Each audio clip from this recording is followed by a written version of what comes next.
advantages to that because the Divas now, having played one game already, are warmed up, but they might be a little bit tired too. So they've kind of got a yin and yang thing going on there. Whereas Our Ladies of Pain are coming in cold, and hopefully they can turn it on as fast as they want to. Right. So Royal City being a little fresher and maybe the Divas a little more furious. Nice. All right, let's see what I did there. That was awesome. You win 1 internets. Yeah. All right. Go ahead. Okay, let's just run through some of the rosters for Our Ladies of Pain. I say it because I live in Cambridge and they're from Guelph, so they're my next door neighbors. Sweet and Salty, Eye Socket, Red Rampage, Tear Bear, Lumberjack Sally, Pinky Swears, Charlie Mean, Ziggy Scardust, Bad Horse, Crazy Like a Fox, I wonder what she says, Vittoria Fonte, Bella the Brawl, Jules Burns, I'm not going there, Happy Days, Lil Betty, Brawler, and Scream Queen. And because these are also my neighbors and from Toronto Roller Derby, my former league as well, we have Bloc Quebecois, Holly Rocket, Gigawatts, the Anagarde, El Capone, I think, Jammerhead Shark, God Jammin', Juggernaut J, Jenny Spector, Jonah Kill, Fight of the Concords, Holly Mackinac, Vag Lightning, Kimikaze, Miss Debeaner Queener, and Gorsuch. Oh, Divas. Was that difficult to get through? It was. Bunch of funny ladies. Okay, so as much as announcers, we are 100% impartial. Yes, we absolutely. We want Derby to win. Doesn't really matter the teams. But in reality, when it comes down to it, Chrome, between you and I, this game is you and I. Yeah, I think Divas so. versus the Our Ladies of Pain. Yep. All right. Well, may the best team win. Right. Yeah, we'll see how that goes. I'm not picking any favorites, honestly, because both of these leagues are fantastic. I want to go back to the names of the Divas. Holly Mackinac. Holly Mackinac is a favorite. I'm originally from Michigan, so I do enjoy Mackinac Island and all that it entails. I hadn't read the names until you were going through them, and I had to look twice to see what you were saying when you got to God Jam. God Jam. I had no idea what you were saying there. I know. And I have actually... I think that's El Capone. Like, I think it's spelled CAPWN, and I think it's like... Oh, here's where I'm going to geek out. The internets. PWN is Pone. It is Pone. It is Pone. Okay. It is Al Capone. See, I always read it on the internets, but I never actually hear it out loud. See, I'm actually an IT geek in my day-to-day life, so I know that one. Yeah, perfect. And I've called Kimikaze in a game, the G-Stars, a month ago, I believe it was. Amazing jammer. Mm-hmm. Looking forward to see her playing this game. Yep. She's a transfer to the Divas. And we're off. Divas taking a strong lead there. That is number 14, Jammerhead Shark. First one out against 67 is the jammer for Royal City. And I'm losing her name there.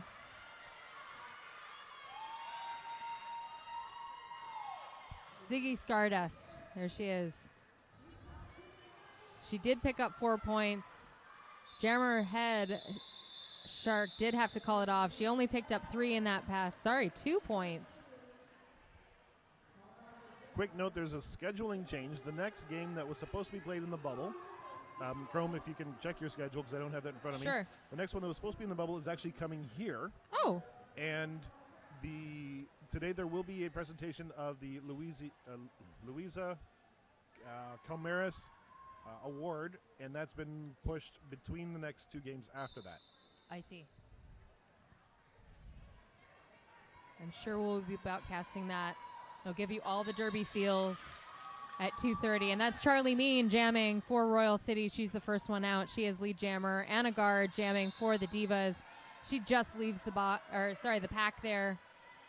It's like a track cut major being called on one of Royal City's blockers, just as Vag Lightning is re-entering from the penalty box.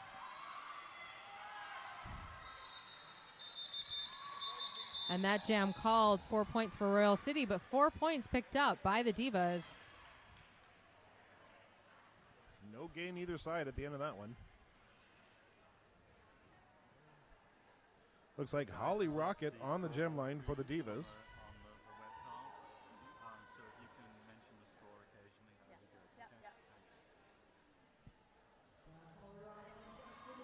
So Royal City with 8 points and the Divas with 7.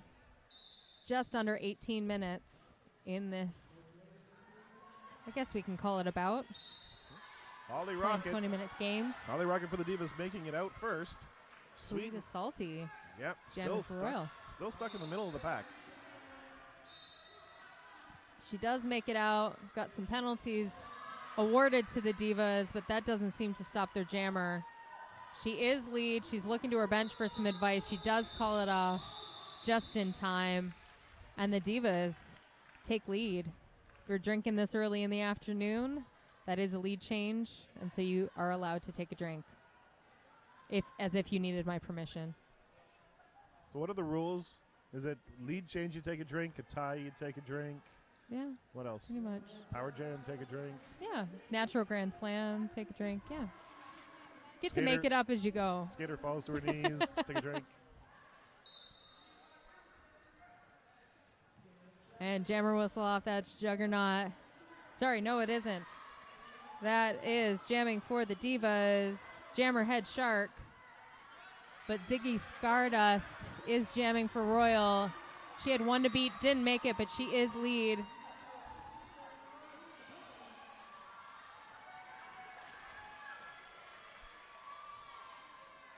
Ziggy coming around for points now. Wall of Divas to beat. And Sharky is coming around. She does pick up points. She got the full 4 as she made it did through get there. the full 4. Ziggy a little slow to call that. So Divas maintain their lead. Only 3 points separating these teams, and we're already 4 minutes in.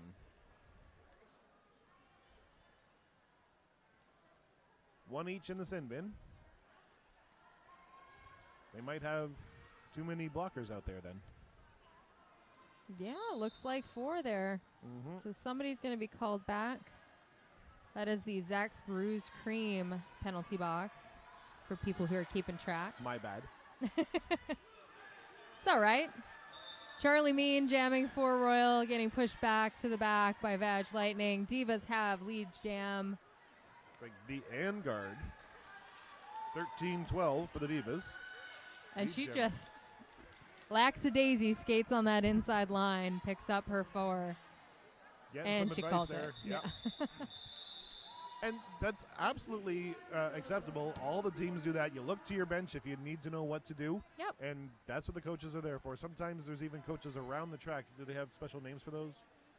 Just corner 3 usually, sort of a halfway point. They're usually situated on the other side of the box so that then that manager can communicate to them. They can communicate back to the jammer.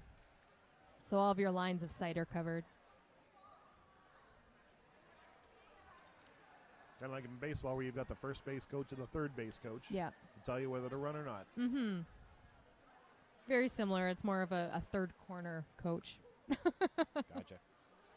We say corners on a oval track. Yeah. Yeah. Yeah. Close enough. Yeah. The grammar Nazi in me doesn't like that. I know. It's close enough for Derby, man. Close enough. So horseshoes and hand grenades and derby. And jazz and rock and, you know, Fair enough. whatever, float your boat.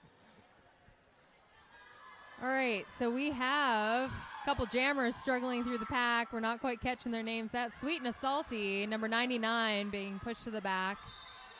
And who is that jamming for the Divas Number up 11, at the front? Holly Rocket, out first, getting lead jammer. Divas holding on to that jammer. They do have to let her go. Holly Rocket in the red for the Divas. In the pack, struggling to find her way through. Oh, nice hit by Block Quebecois. hits out Royal City's jammer. She does pick up 1 point. Divas pick up 3 in that pass. So that's 22 points now for the Divas in the red and 13 points for Royal City in the blue or purple. Just under 14 minutes remaining in this contest.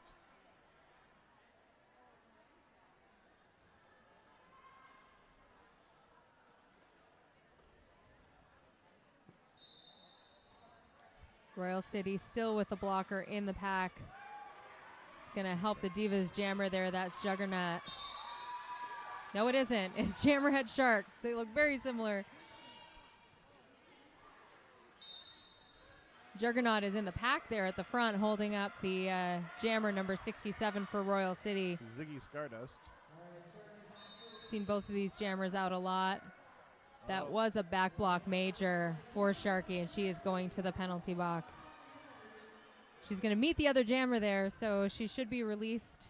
And now Royal City has a bit of a jammer advantage here. Couple of seconds Couple of seconds. Divas just crowding around. Meanwhile, Royal City crowding around their jammer, so. Ziggy making it out into the free and open spaces.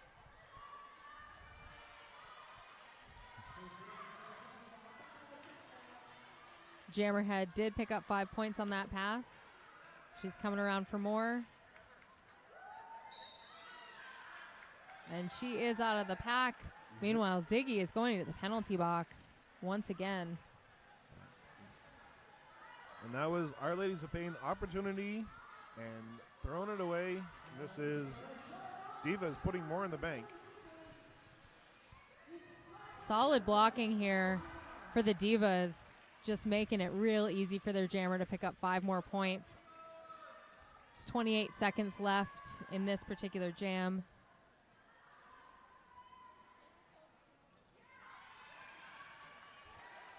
Wow. And she fights through another 5 points for the Divas. A couple of hard spills there for Our Ladies of Pain. Looks like they went down hard, but they got right back up. And Ziggy just comes right out of the box and squeezes her way through. Yeah, she just bullied her way through that pack there. Nice pickup for Royal City. 4 points awarded to them. Another 3 points there for the Divas. That now brings our score up to 41 points for the Divas in red, 17 points for the Royal City in blue.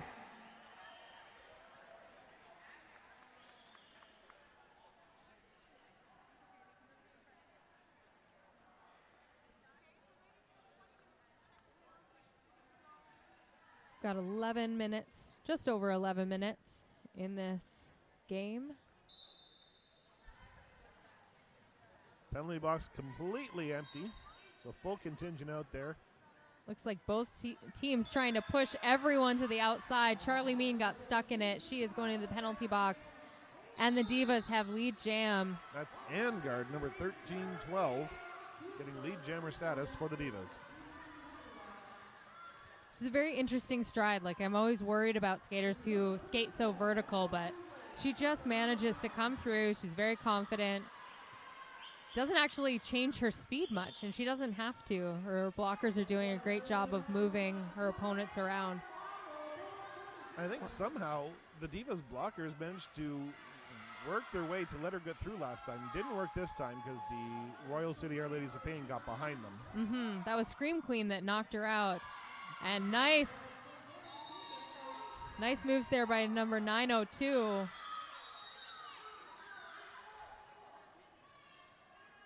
Angard's still stuck. Crazy like a fox, holding her back. Charlie Mean making it through. That was her initial pass. Now she's going for the scoring pass. Not getting there, though, because Angard shuts her down. Yep. Angard picking up another 4 points on that pass. So the Divas now at 50. Royal City still at 17. Just below the halfway mark here. 9 minutes and 40 seconds remaining. Mill Street Brewery. They are the official sponsor of that jammer line where you see everyone lined up for the next jam. Whistles blown, both jammers looking for it. Divas take that outside. That's number 11.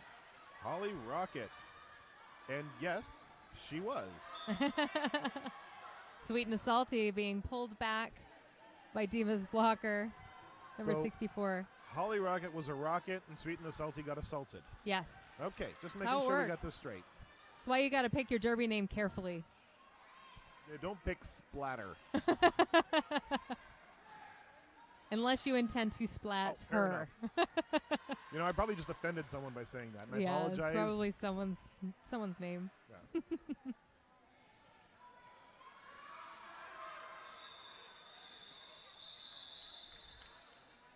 And that was a tricky pack to get through, but Royal picks up 3 points versus the Divas 2. So it was a nice steal by the Guelph team.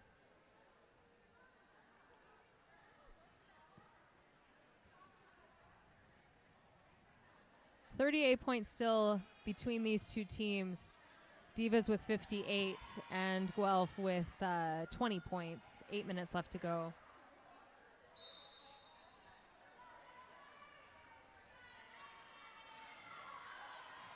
Jammerhead Shark, jammer for the Divas, stuck at the back, keeps getting recycled. Red Rampage for Royal City makes it out first, getting lead jammer. Not too far behind though. Jammerhead Shark made it out. So it's going to be a little bit of competition. Best move for her if she can get through. Slide in and shut it down. She does pick up 2. She picks them all up. She calls it off just in time. Yes, and the Divas were shut down. There was 3 points there for Royal City. She didn't get all 4 there.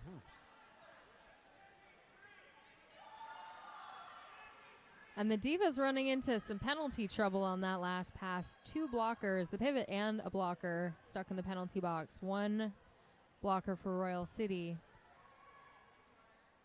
Divas currently at 58, Royal City at 23. With 7 minutes remaining, this is still doable for Our Ladies of Pain if they want to bring that score up to even close. Mm-hmm. And the jammer you want to do it with is the one that just got leave. That's Charlie Mean, number 6. Angard still working her way through. She does get out of the pack. Charlie Mean coming around for points. And Royal doing a good job of sizing up these Divas, trying to prevent the damage. Charlie has to call it off. She does take a hit.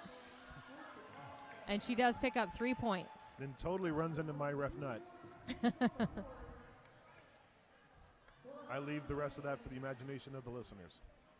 Now, I know it's not politically correct to talk about size of the skaters, but Charlie Mean there, she's got the speed, and I think because of her size, she is actually able to do that quick deking and dodging that gets her through the pack, better than someone who is, taller. I think they're different strengths. I think, she's absolutely using her body shape to her advantage, just as a bigger blocker is going to use their body shape to their advantage. So it's what I love about Derby is that you can be any shape and size and still have a strategic advantage regardless. Speaking of which, Sweet and Salty quickly out front, getting lead jammer for Royal City. Number 11, Holly Rocket, jamming for the Divas. She's hitting the pack. She did pick up a few points, and I think that is 4-4. So nice job for Holly Rocket, picking up those points before the 4th whistle. See the Divas calling for a timeout.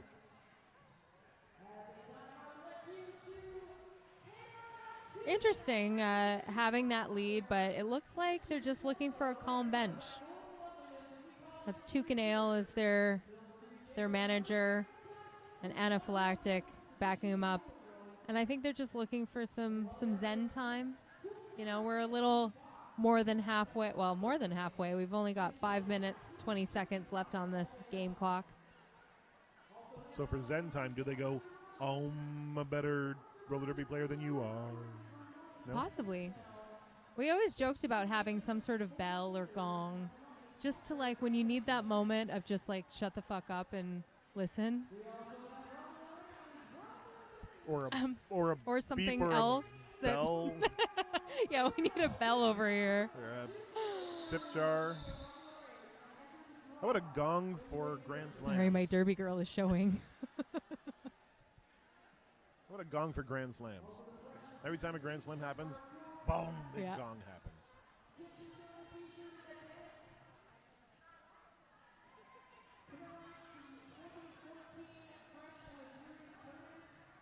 Two Ladies of Pain in the bin. One diva. Royal City just squeaking right out. Oh, and Jammerhead getting a nice hit out by number 5 hit. Ziggy Stardust making her way around the track, coming up to the rear, just has 2 blockers that she has to engage. Quickly makes short work of them. That's 4 points for Royal City. That was barely engagement. That was some zippy jamming there. She was zigging. Yeah, she was. See? It's important to pick a good derby name.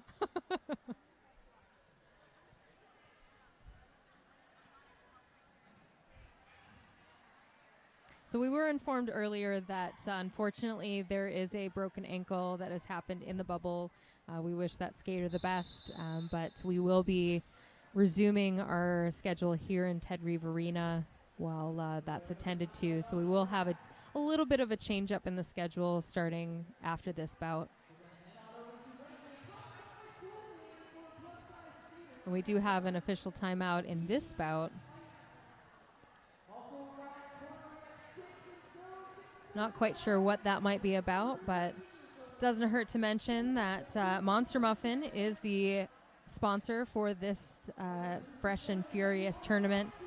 They are offering a $500 gift prize to the winner of this tournament for uniforms or hot shorts or whatever that team would enjoy the most. Mill Street Brewery is the official sponsor of the Jammer line. And they're providing beer here in Ted Reeve Arena as well as the bubble.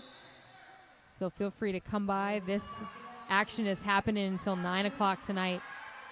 Charlie Mean and Angard, your jammers right now. Charlie Mean quickly out front, gets lead jammer, but Angard close on her heels. She's only about 30 feet behind her. Badge Lightning a little bit confused about whether she assessed a penalty or not.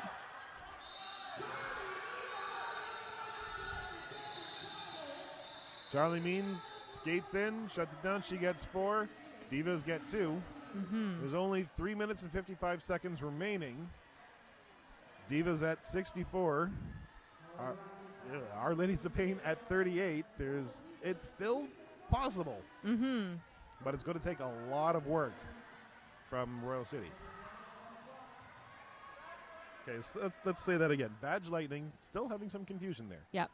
Yep. She has to stay on the track so that she can serve her penalty when one of her players leaves the penalty box. So she's just trying to clarify that with her bench. Holly Rocket for the Divas making it out first. Sweet and Salty gets bumped in the middle. She got recycled. Ref now letting Badge Lightning know that it is her turn in the penalty box, as one of the Divas have returned.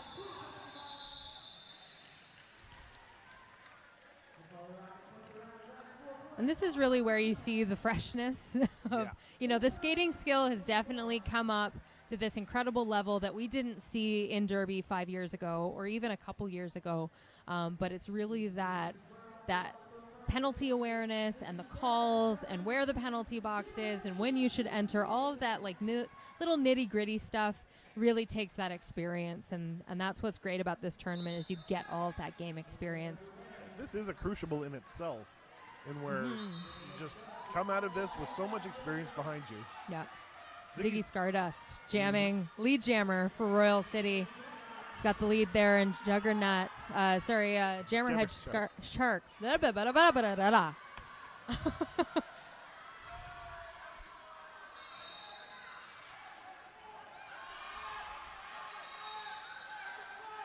Ziggy making short work of that pack. Oh, and it looks like Jammerhead going to have a sit in the, is it Zach's Brew Screen? It sure is. That Zach's Brew Screen penalty box. A not more aptly named penalty box I've ever heard.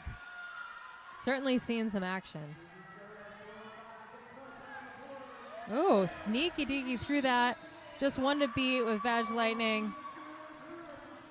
She does get a penalty for that. I believe that was a low block. That was close. Ziggy came very close to getting her skate in the center, and that would have caused a cut track if she continued on there, but she kept it out.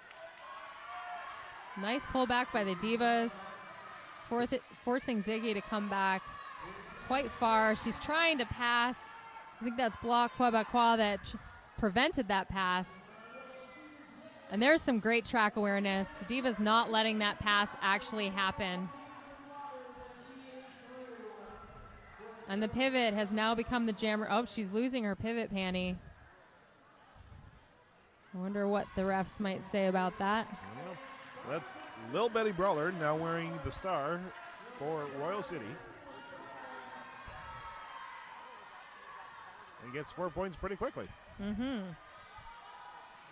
But then again, so did the Divas. So they're just trading at this point. Running down the clock. Nice drawback by Juggernaut. And that's 2 points by Royal, 2 points by the Divas. You know what? 12 points separating these teams now. Yes. Huge Make pickup. that 14. Yep, it's getting added up. I'm just going to shut up. 15 seconds. Are they going to call a timeout? Because it's not going to start in time.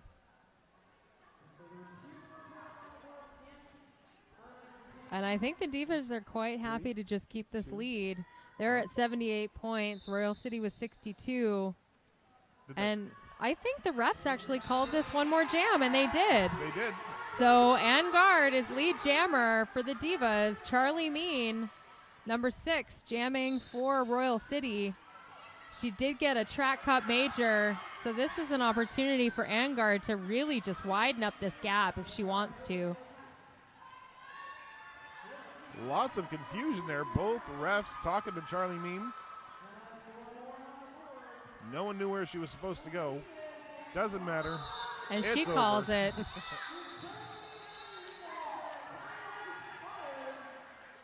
So confusing, in fact, that the period clock has actually started over at 20 minutes. Yeah. It went into the second period. It did go into the second period, yep. for sure. So I think we're going to just wait for this final score. There's going to be some chatter about this last one. Absolutely, absolutely.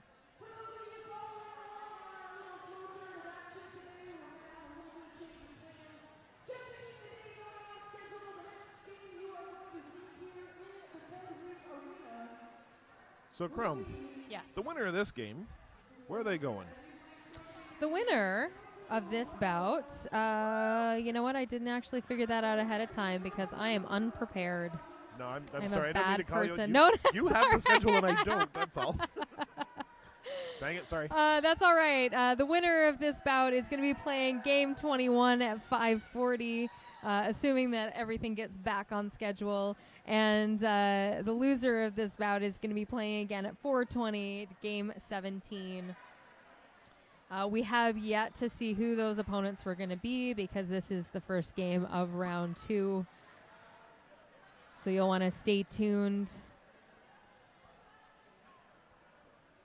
So I'm going to guess that in the unofficial challenge between you and I, Toronto versus Guelph, you get the win. I owe you a beer. Yeah, that's all right. You can buy yourself a beer. I'm not drinking these days. So there you okay. go. So you win. Hey, sweet. I love it when a plan comes together. Divas taking that victory lap.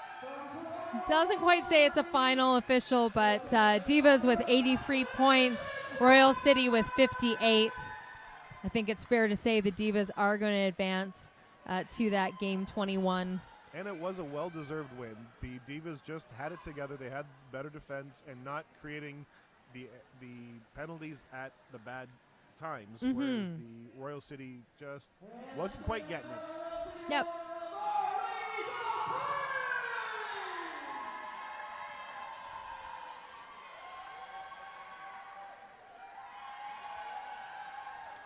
So next up, we are going to be seeing that game that would have been taking place in the bubble. I believe, and maybe don't quote me, it would be game 14, the Gravediggers versus Windsor Assault.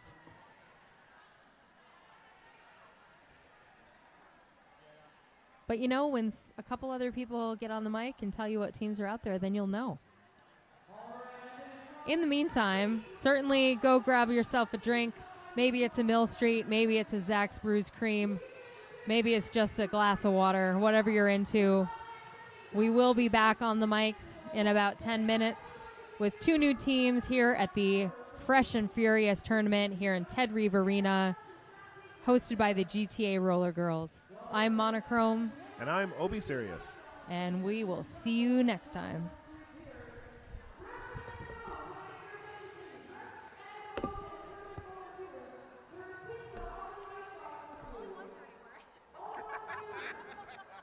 I think that counts as a win. So is it, not that I'm crying or anything, I spent a year tried just because I could. I get really drinky over the summer, and it's really expensive, and I knew with like World Pride and like all these curvy things going on, I'm like, I can't afford this. So it's driving so much for the summer. Actually, the hardest thing, like,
Right on.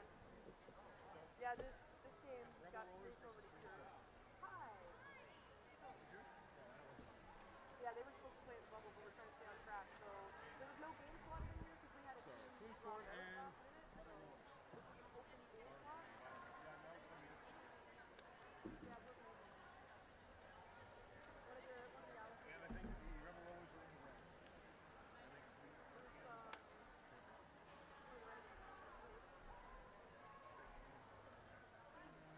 Tokyo Drift, yes.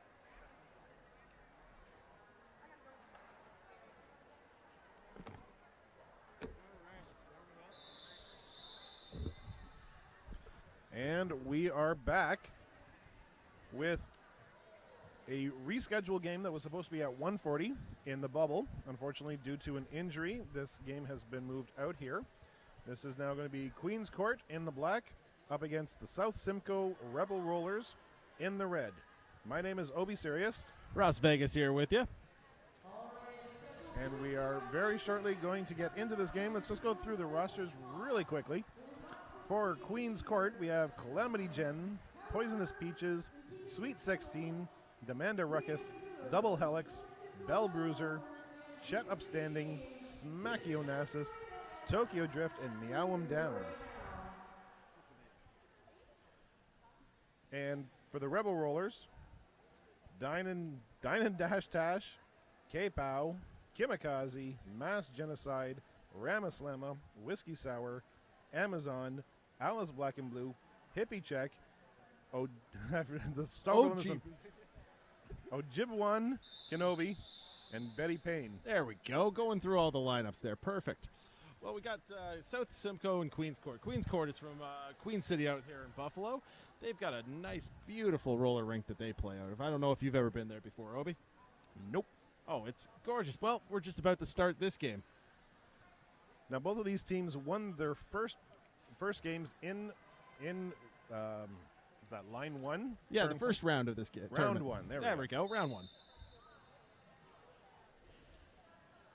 And here we go off at South Simcoe here in the red. It's just gotten their lead gem here. Number 314. Amazon. There we go. We're just getting warmed up here. Number 88, Tokyo Drift for the Queen's Court, making it out into the free and open spaces. Amazon's making her way through the inside, calls it off, should have a big 4 points there. It looks like, yep, that's 4 points there for the South Simcoe RollerGirls. First blood going to the Rebel Rollers. Now, I'm unfamiliar with the Rebel Rollers. Do you know much about them? Nope. Well, it's a brand new experience for both of us, so we'll take it as she goes here. I know they had a very good game in the first round over the Gravediggers. Perfect. Showing very good control with their blockers, making sure that their jammers are always making it through. Well, this is a big transition from the bubble that they were just playing in.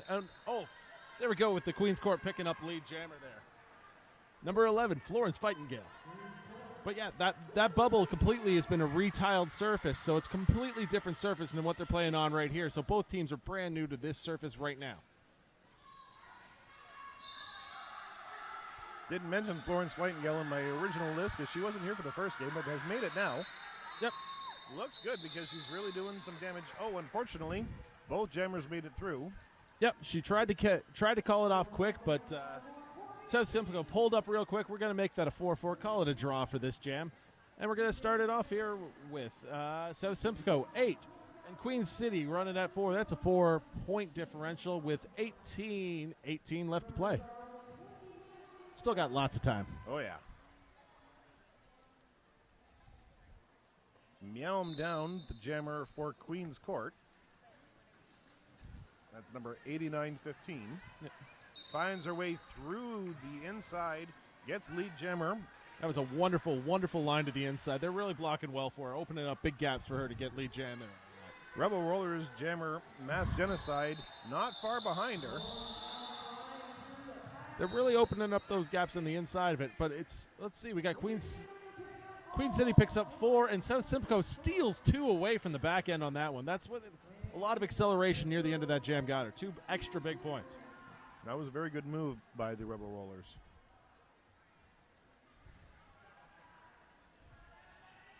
Well, this is the first year I have not seen Mama Chops up here. She's one of the cornerstones of the Queen City Roller Girls. That whole family is wonderful. The only person up here is Senior Wiener, who's actually head ref in a crew up here this weekend.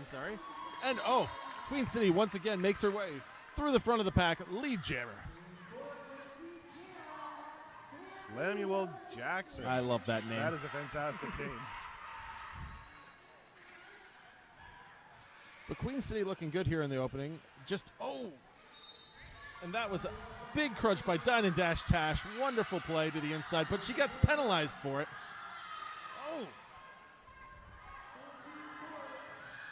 Both jammers seem to be reeling back through the middle. One's on the inside, one's at the outside, and that.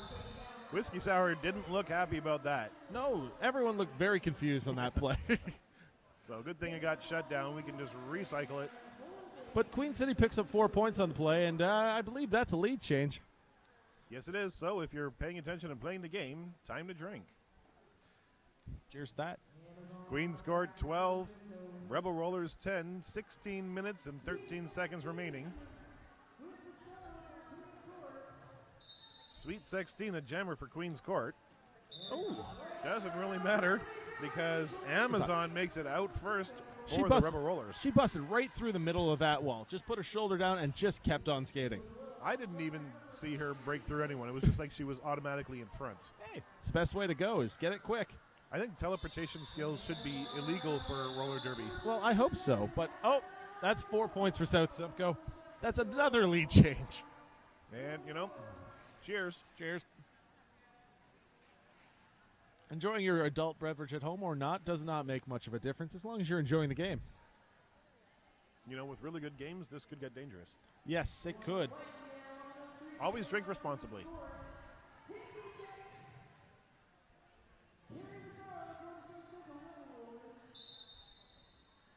Oh, and look at that beautiful sweep there. Giving Queens Court, that was number 12, Betty Rage, opening up a wide gap upside the inside of the track there. And she's got a huge lead because of it. Let's see what Queen City can do with this attack. Florence Flightingale takes a hard one, falls outside, quickly back up on her skates though. Looking for the inside track, gets bounced in, shut it down, but there's been no gain. It looks like it's going to be a 0-0 out of that one. Dyna Dash Tash made an excellent hit to the outside. Oh, no. No, a steal by the Rebel Rollers. Oh, that's amazing. Dyna Dash Tash there made a beautiful block to the outside that caused Queen City to just be stopped right away.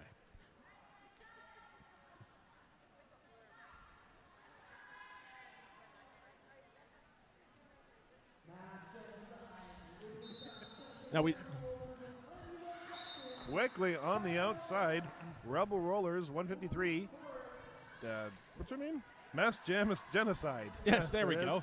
Gets lead jammer. Samuel Jackson is trying her best to make it through the pack, but she's getting ripped to the back there by the South Simcoe girls there at the back of the pack. And boy, this has just been a log jam right here right by the pivot line.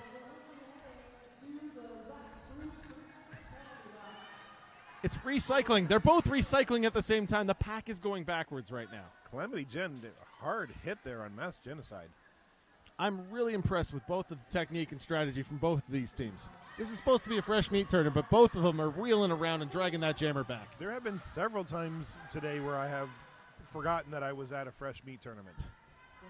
It just shows the level of quality of derby that's happening in this area, both in Ontario and Buffalo here. That's happening with all these teams. It just shows how great the trainers are, really. Absolutely. Mass Genocide returns to the rear of the pack, and so does Samuel Jackson. Mass Genocide finding her way through. That's a full 5-point grand slam for the Rebel Rollers.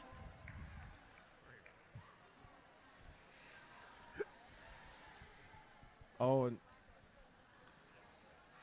Samuel Jackson looked like she got beat up pretty good going through the pack last time. She's not looking too happy out there. Oh, I probably wouldn't be either going through these walls. These are tough walls to get through right now. Right now we got the South Simcoe at 27 and Queens Court at 12. We got a big 15-point differential. 2 blockers in the bin. So The it's Zach's Bruce Cream Rim, but they got too many blockers out there. I wonder if they're going to figure that one well, out. let's see. Here it Yeah. comes. Yep, there is the call right there, and there she goes. Yeah. And that kind of opened up a gap for him right there. But there, Hippie check. sweet For the 16 rubber is right on rollers. the trail. Look at that. Oh, Oh, she doesn't want to have anything to do with that. She's shutting it down. Yeah, I mean, you're both racing for very little points there at the back of the pack at that point. But, yeah, I mean, I'm always one to have a little jammer-on-jammer action when it comes to actually, make the hit, give it a whirl, see what happens, right? Absolutely. 15-point difference in this game. Rebel Rollers 27. Queens scored at 12. 11 minutes and 43 seconds remaining in this contest. Then again, I'm not a jammer by any stretch of the imagination, so There's a reason I'm on the mic and not on skates. exactly. And here we go again. Oh, and that was a wonderful, wonderful inside line there. Meow him down. That's a great name. Straight through. Amazon right on her tail, though. Oh, this This is where we see it happen. She's going to slide in, call it off. Ooh, and and that's she did it. 3 points. That's a good 3-point pickup right there. Black struggling to make up the difference It's- there. I find it amazing in this tournament so far that everyone seems to be on board strategy-wise, especially as far, I mean, this is supposed to be a learning tournament to a certain degree to get some experience, but most of these players out here, they're getting one and done, two and done, just basic strategy of this game that was non-existent 4 years ago Yep. is shown in every single team so far that I've seen in today's tournament.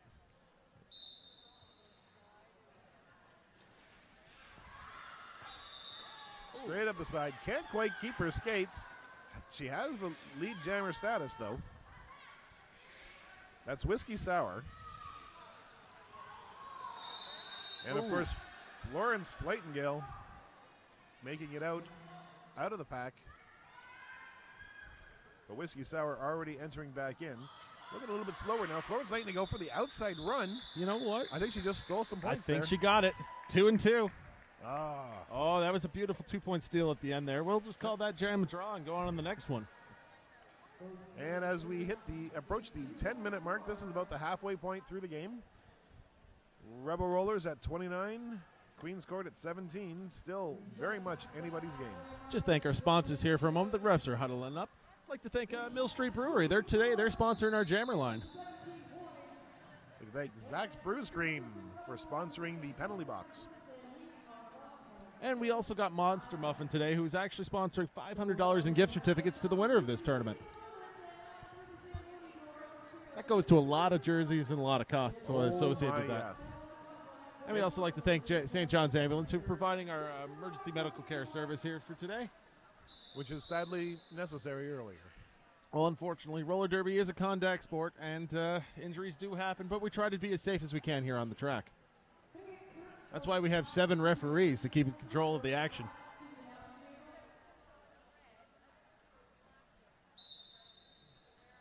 And off we go again. Coming up the outside, Queens Court. Oh, hard hit there. Samuel Jackson. Samuel Jackson. Oh, there was a penalty there. That's why there was no cut on the play, because the penalized player was the one pulling her back, so she just got to go back on the track. But she's lead jam and still stuck in the pack. Samuel Jackson trying to make her way up to the front here, but and it looks like this is an odd situation. We've got a power jam here coming up to the Queen's Court. South Simcoe Roller Girl, who is that there? Number 1. Mass genocide. Mass genocide. It got mixed up there in the intervention and has to go to the penalty box. I believe it was for a back block. Now, normally this would be good news for the Queen's Court having all this extra time. But, But it didn't quite work out that way with all the confusion going on the track. yeah, no, it just looked like an odd situation happened over there in 2, 3, and 4. But right now, it's good to shut it down, get yourself a fresh power start out of this one, and see what you can do to grab lead and just pull on the points right and early while she's still in the box. Yep, only 3 blockers that she has to get through. Oh, no, she has all 4. Never mind. That's right, it's the jammer in there.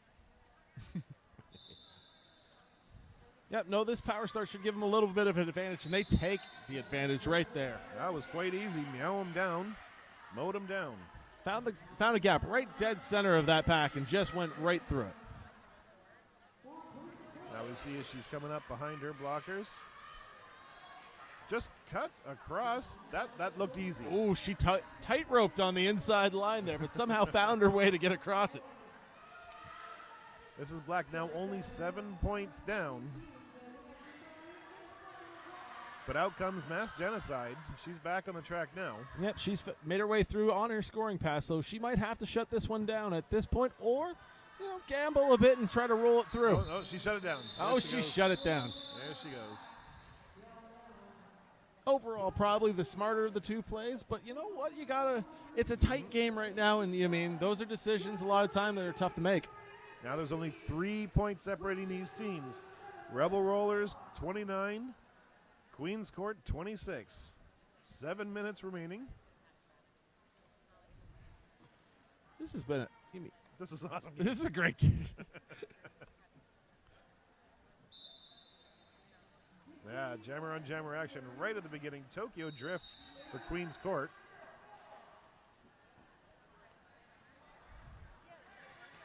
And it's Tokyo Drift who finds her way out first. Amazon, jammer for Rebel Rollers, finding her way up, but Tokyo Drift's already at the back of the pack. She's going to have a little room to work here running into it. If she gets a nice little quick hit, she might be able to pull it off. And, oh no, it's a jammer cut. Oh no. Tokyo Drift has taken it to the outside, and she's going to the box for it. We're going to go a full 2 minutes from this one. She tried to shut that down, but it was too late. She was already getting called for it. Amazon not having much luck there. Gets bonked to the outside by 223 Bell Bruiser.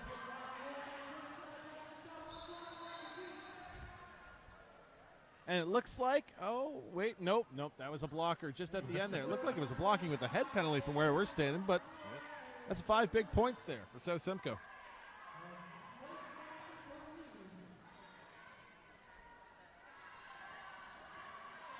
Oh. Yep, she went out. She's got to get recycled. Very good block there. Meanwhile, Tokyo Drift back on the track quickly. Oh, and we've Pulling got a 4 reversal points. of fortunes here.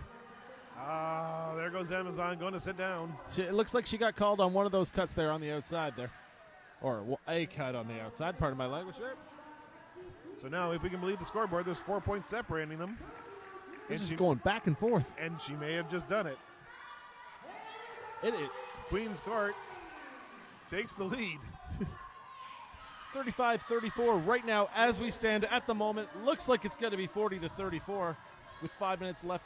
10 seconds left in this jam. Will she get one more pass out of this? What happened there? Well, it looks like you know what it was? It looks like our game clock was a little bit behind our jam timer's clock. Jam timer closed it down right there. That was a full 2 minutes. Completely fair. Well, ladies and gentlemen, if you're playing along with us, Queen's Court is now taking the lead from the Rebel Rollers in your eye.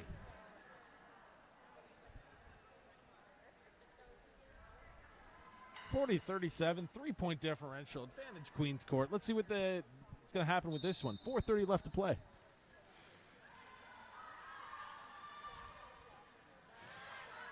Ooh, Samuel Jackson push to the outside. This is a power start for Queen's Court. Trying to put some insurance in.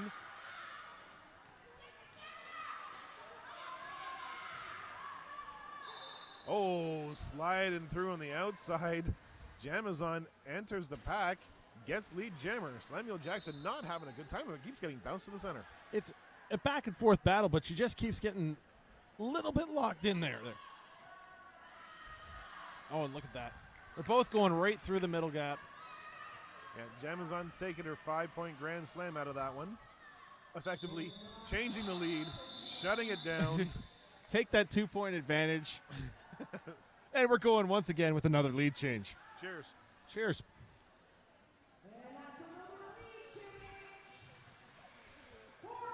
I'm hoping I can survive this game. I'm hoping people watching at home are just holding on to their seats here.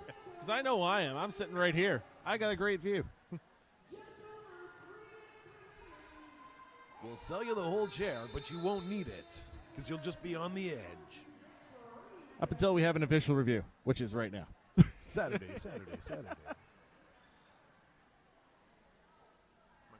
my movie voice. Ah, movie voice.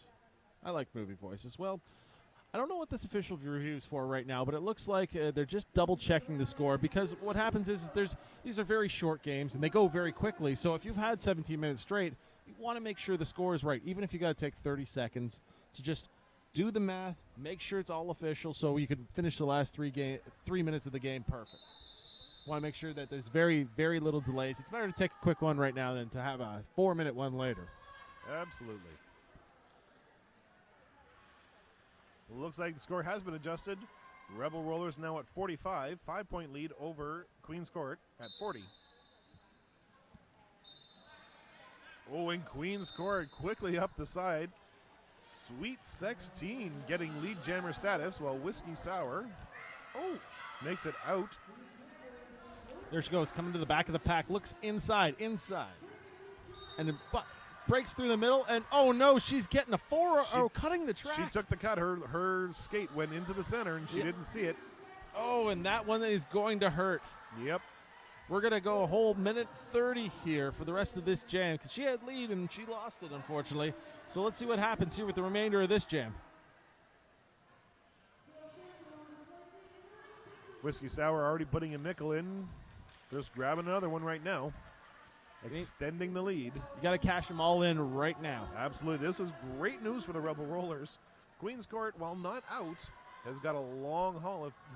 When I say long haul, less than 2 minutes, long haul, to make their way back. Queen City Walls holding. South Simcoe's Walls holding. Oh, and Queen City Walls. Oh, and she's trying to call it off, but she doesn't have lead jammer. Good thing they didn't do that if they call it off. Well, at this point, I know you're tired, but you've got 40 seconds left in the jam to keep on going, and look at that. Look. Yeah, here comes a very fresh Sweet 16. 30 seconds rest, and she's out there just going full speed around the apex. Mm-hmm. Pack's splitting up here, and they've got to let her go. She's picking up 4 points there. Whiskey Sour's just, it is tiring to go on a full 2-minute jam, and she's... So Sweet 16 picks up her own 4 points. They're about 20 points apart from each other right now. And going the next 10 seconds, they might keep this one. Whiskey Sour getting stuck in the middle. Sweet 16 actually gaining 4 points there. Yep. 4 seconds left in this jam. Now, I don't know about you, but I would probably expect... I don't know about a timeout in this situation. What do you think? With a minute left, would you take a timeout? No. No? Let this one go and see if you can pick up 16 points in the next jam. Yeah, if you can get it in 30 seconds, if you're black, who is Queen's Court, if you get 4 points in 30 seconds, then you call a timeout and you manage to get one more jam in. That makes a lot of sense. If you're red, you don't do it. Oh, no, I concur 100% on that one. Well, let's see what happens here. We've got 40 seconds left on the game clock right now with South Simcoe up 16. They're going to have to do it quick if they can get it. Oh, no. Tokyo Drift was very close there. Oh, and is that Hippie Check? Yep. Oh, she's got lead. Hippie Check lead jammer status here for the South Simcoe. Yeah, she just has to wait out the next 15 seconds, and then they can seal it. Yep, you just got to be nice, calm, skate smooth. Don't take a penalty in this situation. No kidding. And that's exactly what she's doing. Nice, smooth path there. She calls it off now. Oh, she's looking at the referee. She looks at the time clock. And let's see what happens. Oh, she's looking at her bench. And she's going to take another roll at it here. Let's see what happens. Tokyo Drift grabs her 4 points. You know what? I understand this to a certain degree just to make sure that you got everything. But there it is right there. Okay. That's what we were waiting for. Yeah, I know with close games, sometimes those points don't get on the board 100% right away. So you want to make sure you've got everything. Fair enough. But yeah, what an exciting game there. It didn't break open until the very last bit there. Yeah, came down to the end, which is exactly the way I like them. South Simcoe made a great effort there at the end of the game to pull away. But you mean at the end it was really those the penalties at the last 5 minutes that just those jammer penalties are so tough to overcome when the game's only 20 minutes. Yep. I mean, it's a little easier nowadays with the 30-second penalties, but unfortunately, I mean, when you don't have a jammer on the track, you can't score any points. And with this tight of a time schedule, there's not much you can do to overcome that unless you kind of get a reversal of fortune and get a jammer penalty the other way. There's two of the Queen's Court still sitting in the penalty box. They're like, I don't want to go back over there. I don't blame them. It's hot in this arena. Sitting down's fantastic. Though there is a little bit of a breeze right now, so we're just That's waiting. just me. Oh, I was well, blowing hey in your now. ear. I got him speechless. Wow. That's a first. Well, it's going to happen at some time. Well, the referees seem to be giving their thumbs up. This game is going to be in the books as official.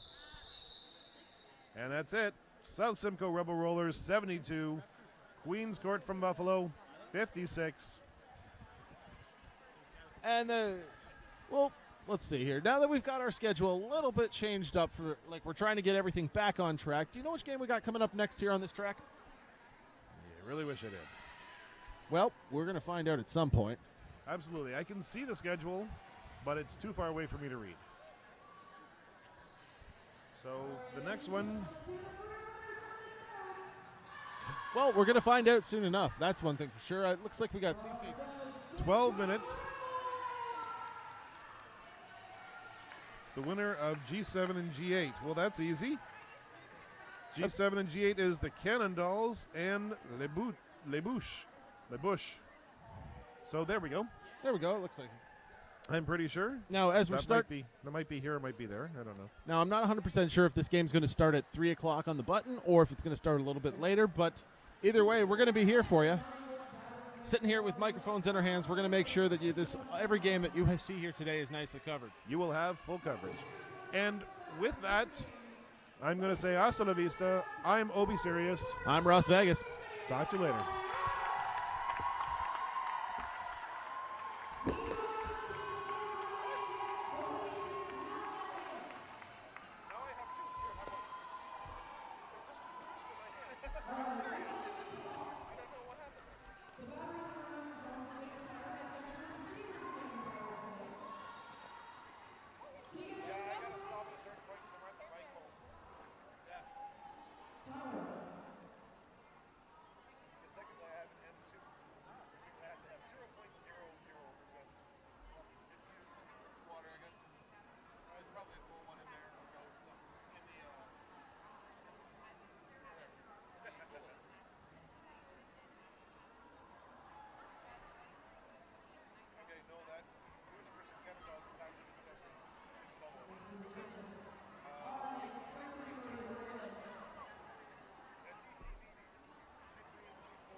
Good afternoon, Derby fans. We're back here at Too Fresh, Too Furious 2014. Once again, here we go. We got the Cannondalls versus the Fox Force 5.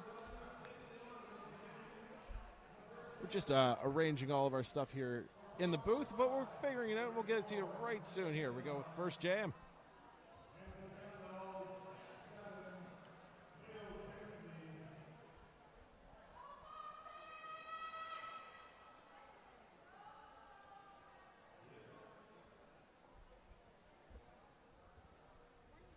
Right now, I was waiting for a partner of crime here in the booth, but it looks like I'm going to call this one solo for right now. So Ross Vegas again here with you. Nice to have you here on this beautiful day, and let's see what we can do here with some more roller derby. We got Fox Force 5 in the white here, and the Cannondalls here in the green. They both have branched through the winner's bracket, I believe. And the Cannondalls, number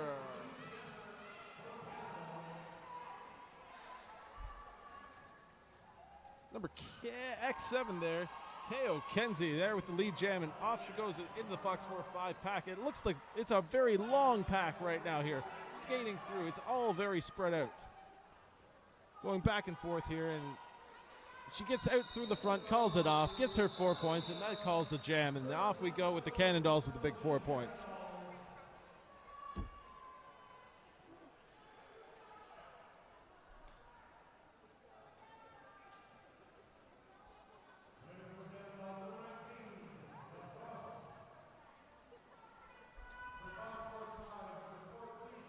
Try to keep it nice and smooth here for this game. We're getting to about 3 o'clock hour here. A lot of these teams, it's pretty hot in the arena, so we're just all of us trying to stay nice and cool here.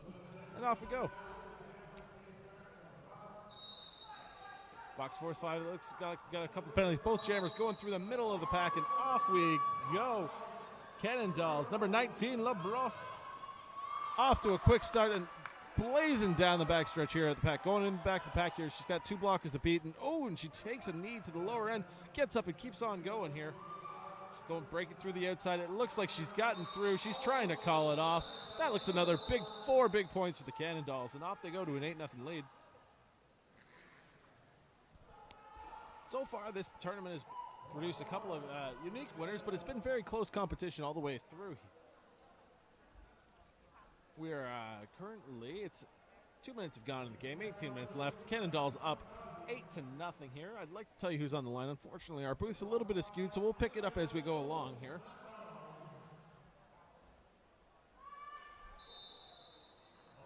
Overall, I'm not, even though we did the Fox Force 5 game earlier today, I'm not too familiar with these teams.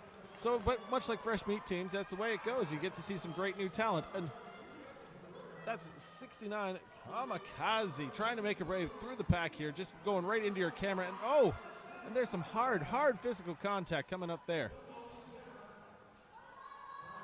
Both her and number 44, Slow and Painful, Fox Force 5. And the Cannondalls get the lead jammer.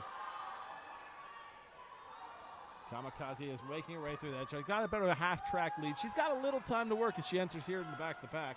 She's coming up, going through the middle, and that's a big hole there from Slow and Painful. Beautiful block.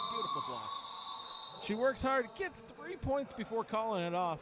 That'll give the Cannondalls an 11-point lead. The Fox Force is nothing right now, but let's see what they've Fox Force had a little slow beginning in their first one, so we'll see what happens. It's been a pretty tight game so far. Most of these games so far have been one pass through, call it off, hit it, quit it, pick up your 4 or 5 points, and it's just been crawling all the way through. So hopefully in this one that we'll see what happens. With a couple of power jams, we might see a couple of point explosions out of this, but it's a very slow pack to start off here. And that's the first lead jam for the Fox Force 5. And that's number 84, Megantron. She gets out, but unfortunately with that kind of race, she just calls it off right away. We're going to call it a 0-0 draw, and we're going to try to do it again.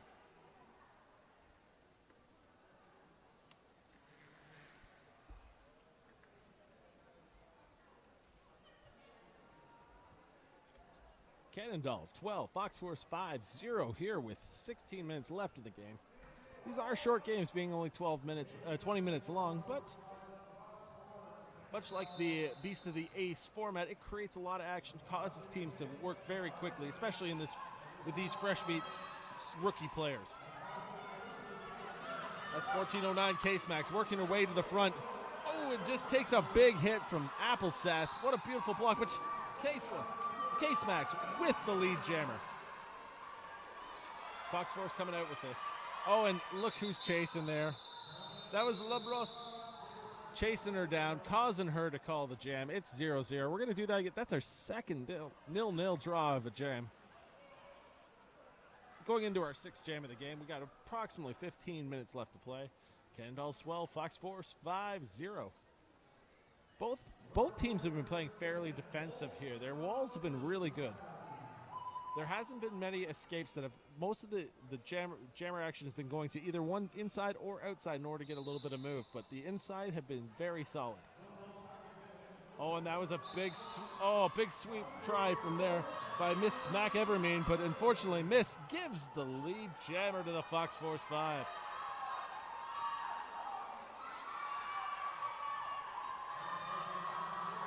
That's old Smack Donald, who's jamming for Fox Force 5. Haven't seen much of her jamming this tournament so far, but she's looking good. It's got lead, making her way to the back of the pack. She's taking an outside line, following her blockers, and let's see if she tries to call it off. Oh, she gets through, realizes the other jammer has snuck beside her, and I think we're going to have another. That's a 4-4 draw right again. But that's Fox Force 5's first points on the board here, 6 minutes into the game. Cannondalls 16, Fox Force 5, 4.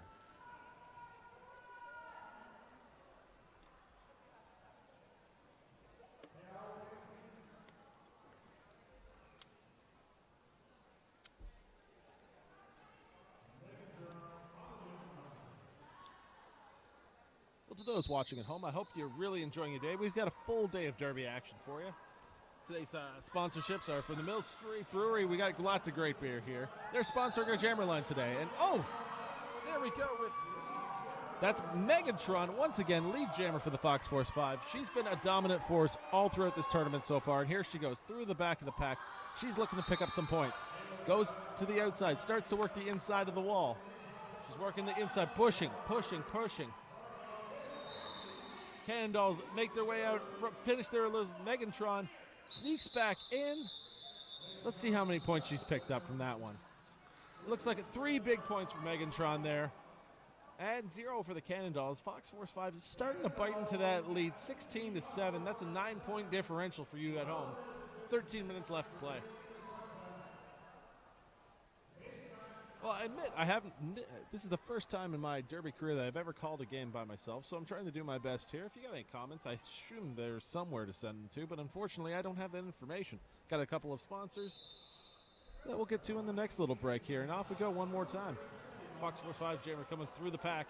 Oh, and it's a big collision, dead center. There's a couple of whistles flying around, and here we go, and oh, there's another big smash. That's Labros on the outside. Oh, and she's taken a penalty for, it looks like a low block. It's a power jam to Fox Force 5. That's K-Smax going in there. Approaching the back of the pack on the power jam. She's slit through the middle. She's working her way to the outside. She's getting abused back and forth, and a late charge there by, oh! Late charge by totally bad determined TBT, trying to make that move to the outside, but instead, 5 big points. Once again, K-Smax coming to the back of the pack, and she gets tripped up through the middle. She's rolling through. She draws a low block penalty off someone and busts through for another 5 points. Labros is back on the track, though. She's trying to rack it up. She's gone through her initial pass. She'll be scoring points. That's a lead change right now. Fox Force 5, 17. Cannondalls 16 is. Fox Force goes right back through it. That's a beautiful run by K-Smax. That's going to be a lead change, folks. We're just going to wait for the scores to come in.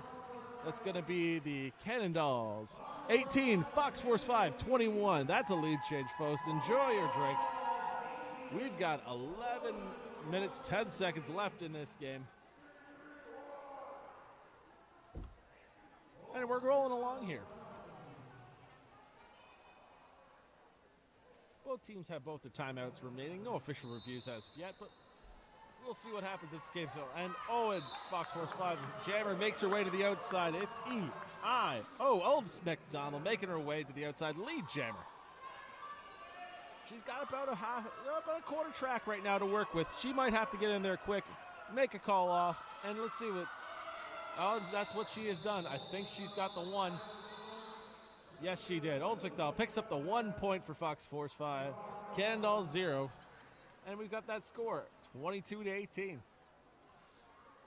mean, it's a 4-point lead. We've seen a lot of swings in this tournament so far. It's been pretty good when it comes to just. Yeah. Oh, sorry about that. Got 10 minutes left in the game.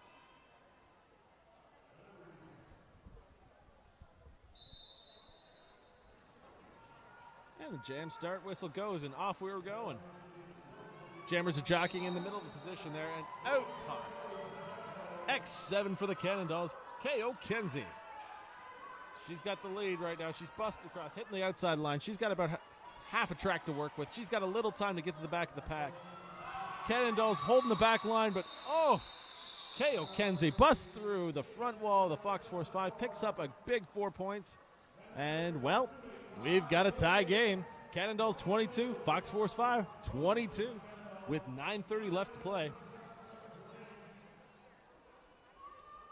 We've seen a lot of lead changes. It's the wonderful thing about this 20-minute format is it's just you have only so much time to go through it. You have to go out there full force every single time. Take your shift, take a break, get back out there, and off we go again. That looks like it's Case Max running through the middle there. She's got the, but look at that. LeBros on the inside lane takes it. But she doesn't have lead jammer. Case Max from the Fox Force 5. They're going to go, there's back and forth jammer action, and they both thought they had lead. They both tried to call it off at the same time. At the end of the day, we're done. 0-0 draw. We're still in a tie game.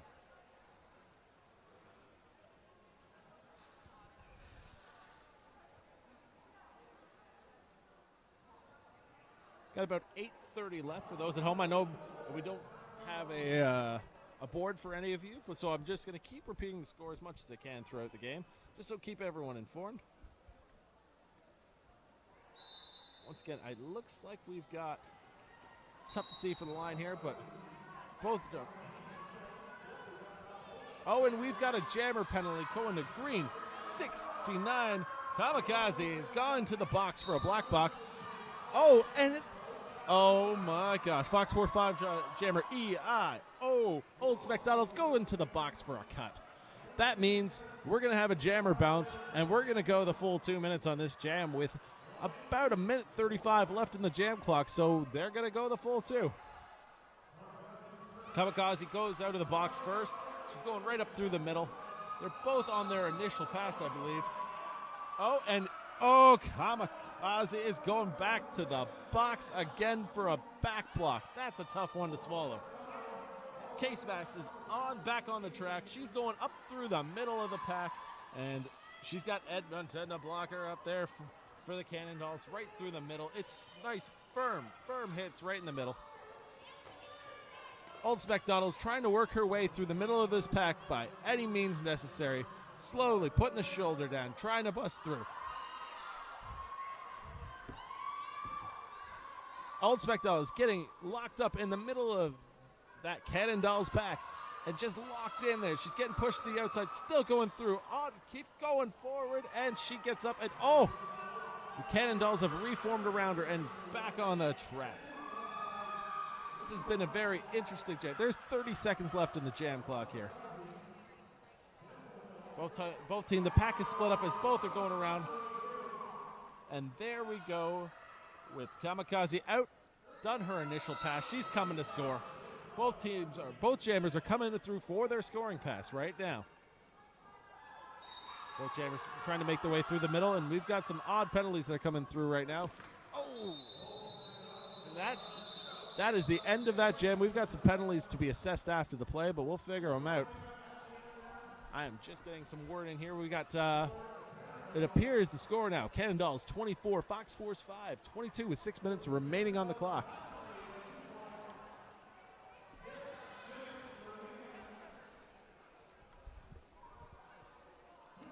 Well, the one thing about being here by yourself here is there's no one else to read off information for you. But so the only sponsors we got here right now is Moss. We got some Monster Muffin here offering, once again, $500 gift certificate to our first place winner today. That goes to buying pretty much anything from Monster Muffin, including jerseys, which we all know is a large cost. Fox Force 5 has come out, and they've gotten lead jammer. It's back to, it's, holy cross. Both of them have gone out to the front. They both seem to call it off again, and, well, we're going to go 0-0. Cannondalls again, 24 points. Fox Force 5, 22. We got a 2-point lead with 5:15 remaining in the game.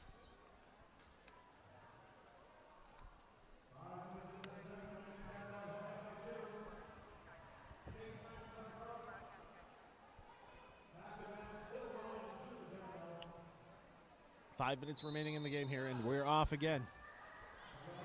Oh, and that was a great move there by lead jammer, Cannondalls. Number 19 making her way through the inside lane, sees a huge gap, and no one seems to catch her as she goes through the inside, picking up a big 5 points. Case Max is still stuck in the pack as she's trying to make her way through, gets through on her initial pass. But LaRose is coming through the back end, trying to work it. Gets tapped out, and she's made her way through. She's got a little bit of time. Case Max is just behind the pack. If she sees it, she's going to call it off, and that's what she does. That's another 4 big points for the Cannondalls, and that's definitely going to make the things improve. The score now, Cannondalls 33, Fox Force 5, 22.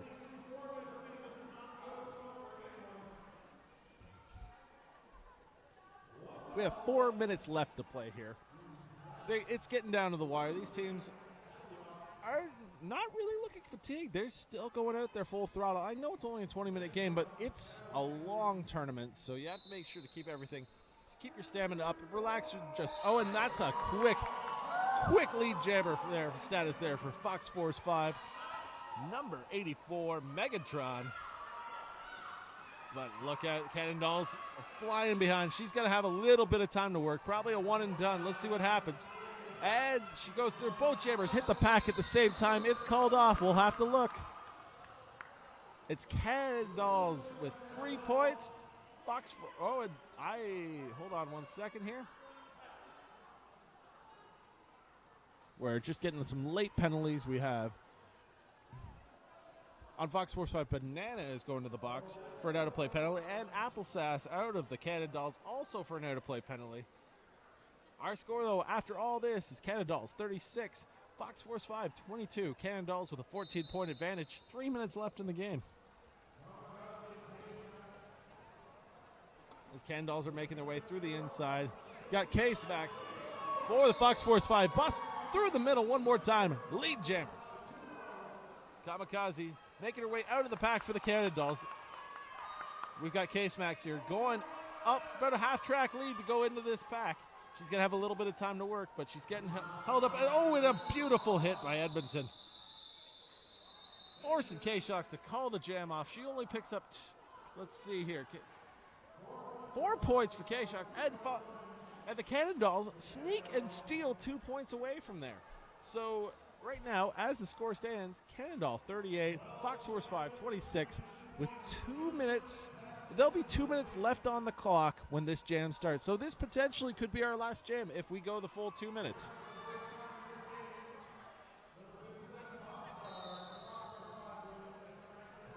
We've got some different jammers out. Let's see who we got. That's Cannondalls with the lead jammer. Lubros, lead jammer for the Cannondalls. They're seeing if they can run away with this one. She's got about a half-track lead coming into the back of the pack. Going against Popstar on the line for Fox Force 5. She hits the pack. She hits it. She quits it. She picks up 3 big points. And it looks like the Fox Force 5 are attempting to call a timeout with, let's see, we got 1:29 left on the game clock. Cannondalls 41, Fox Force 5 26. That's the first timeout here for the Fox Force 5. You get 2 timeouts in this game per team and 1 official review. Also, for these modified rules, since the games are only 20 minutes, you're allowed 4 penalties before a foul out. But this little timeout is going to make it nice and easy, get everyone to get their breath back, and we'll see what happens coming up with the last minute and 30 of this game. As I'm getting all sorts of...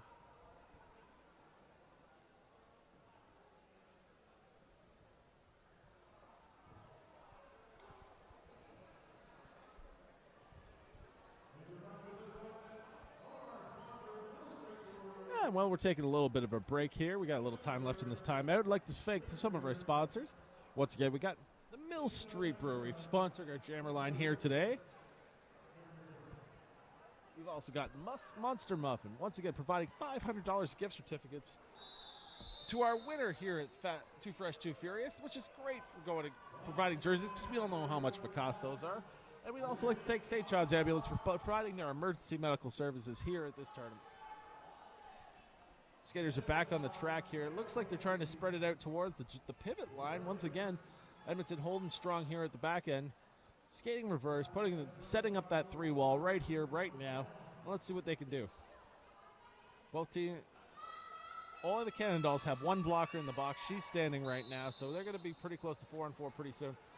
Both jammers engage both walls, and it looks there's not much of an advantage. And, out of nowhere, green X7 KO Kenzie with the lead jammer. That's what the Cannondals wanted. That's what they needed to maintain this lead. If they can run it through for the full minute 15 left, who knows what's going to happen. KO Kenzie makes her way through, picks up 4 points, and the bench gives her the call to keep her going. She keeps the wrangler on, so she's going to keep skating as hard as she can.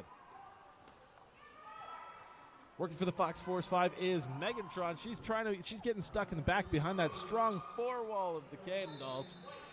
They're pushing her to the outside, and she's not being able to make any room. They're keeping a Loctite defense on that one. All the while,